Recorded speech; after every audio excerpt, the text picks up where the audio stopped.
Bonjour à toutes et à tous et bienvenue pour cette nouvelle vidéo dans laquelle je vais vous donner mes 4 conseils, enfin 3,5, pour réussir un oral. Alors que ce soit un oral d'entretien ou un oral parce que vous avez un mémoire ou un oral d'examen. J'utilise systématiquement ces 4 petits trucs et ça marche très très bien. Jingle.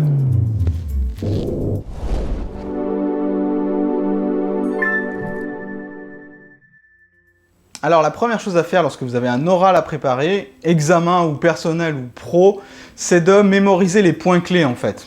Pourquoi il faut absolument mémoriser les points clés? Pourquoi c'est important pour vous?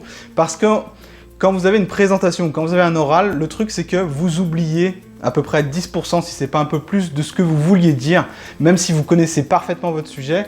Le fait est que le jour J, vous avez un peu de stress qui rentre en compte et ce stress, ça peut affecter votre mémoire, vos capacités de mémorisation. Et au moment de ressortir les informations, vous ne les ressortez pas ou alors vous les oubliez littéralement parce que vous êtes trop concentré sur ce que vous voulez dire. Donc, la première chose que je vous conseille, c'est de déterminer les points clés que vous voulez absolument aborder.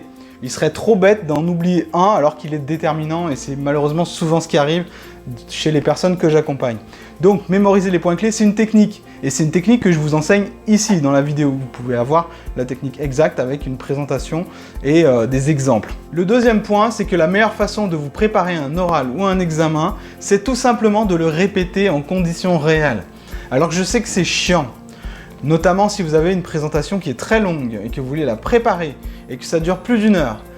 Je vous garantis malgré tout que la meilleure façon de le préparer, c'est de le refaire en conditions réelles. C'est-à-dire que vous allez répéter votre présentation comme vous voudriez qu'elle se présente en conditions réelles. Si c'est un oral pour lequel vous avez des questions, le mieux, c'est de vous entraîner avec quelqu'un d'autre. Peut-être quelqu'un qui passe cet oral en même temps que vous. Peut-être quelqu'un qui n'y connaît rien du tout. Pourquoi quelqu'un qui n'y connaît rien d'ailleurs? C'est intéressant parce que justement, cette personne qui ne connaît rien va vous poser des questions de base, et c'est justement le type de questions qu'on risque de vous poser en premier. Ça veut dire que si vous ne savez pas répondre à ces questions qui sont de base, alors que vous êtes beaucoup préparé sur les détails, ça arrive ça aussi très souvent, et bien vous allez perdre le fil, vous allez perdre votre confiance en vous.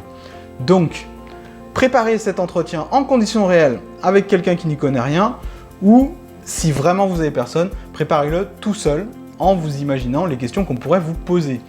Ça, c'est la meilleure façon de préparer un oral parce que vous avez beau le préparer dans votre tête, tant que vous n'avez pas répété en conditions réelles, il y a toujours des surprises et parfois, vous bafouillez. Parfois, vous avez des trous de mémoire. Parfois, ce que vous dites ne sonne pas bien et peut être mal compris par vos interlocuteurs. Donc, c'est très important de le pratiquer en conditions réelles, même si, je l'avoue, pour certains, c'est un peu chiant. Pour certaines choses, c'est un peu chiant. Le troisième point est à utiliser, à faire juste avant. De passer juste avant l'oral en fait.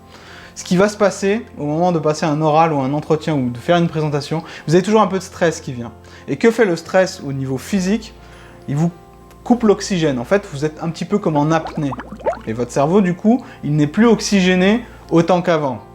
Si c'est une chute brutale, si vous êtes très affecté par le stress, le cerveau est d'autant plus en apnée. Ce qui fait qu'un cerveau en apnée est évidemment moins efficace qu'un cerveau qui est bien oxygéné. Donc, principe de base, juste avant de commencer, vous prenez de grandes inspirations.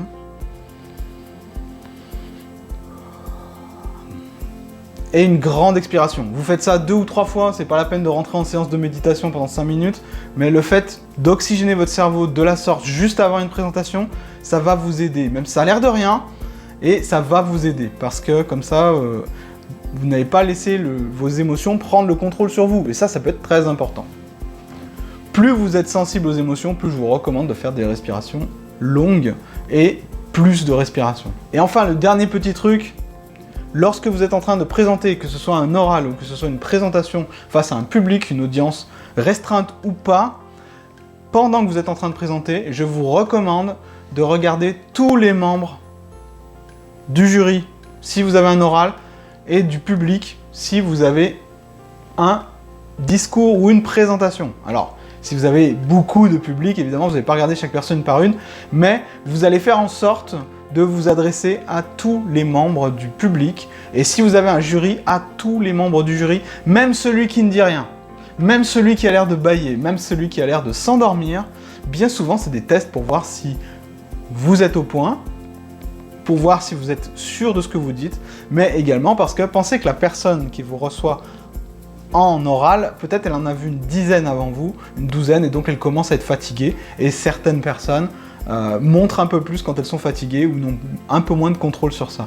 Donc ce n'est pas grave, c'est très important de donner de l'attention à tout le monde. Pensez à vous, si quelqu'un discute avec quelqu'un d'autre mais ne s'adresse jamais à vous, ne vous regarde jamais, vous allez vous sentir un petit peu ignoré, vous allez vous sentir un petit peu mis de côté. Bah là c'est la même chose. Donc ça coûte rien, ça vous permet de prendre confiance un petit peu avec tout le monde et vous ne focalisez pas sur une seule personne. Ça aussi c'est une erreur qu'on voit très souvent. Voilà, si le fait de mémoriser des points clés de votre discours pour que ce soit déjà tout prêt et donc que vous soyez moins sensible au stress, ça vous intéresse, je vous recommande de télécharger mon guide gratuit Une mémoire extraordinaire en 5 étapes que vous pouvez trouver sur la fiche ici. Voilà, si vous avez des trucs à partager, vous pouvez également utiliser les commentaires. Je vous dis à bientôt pour une prochaine vidéo. Salut!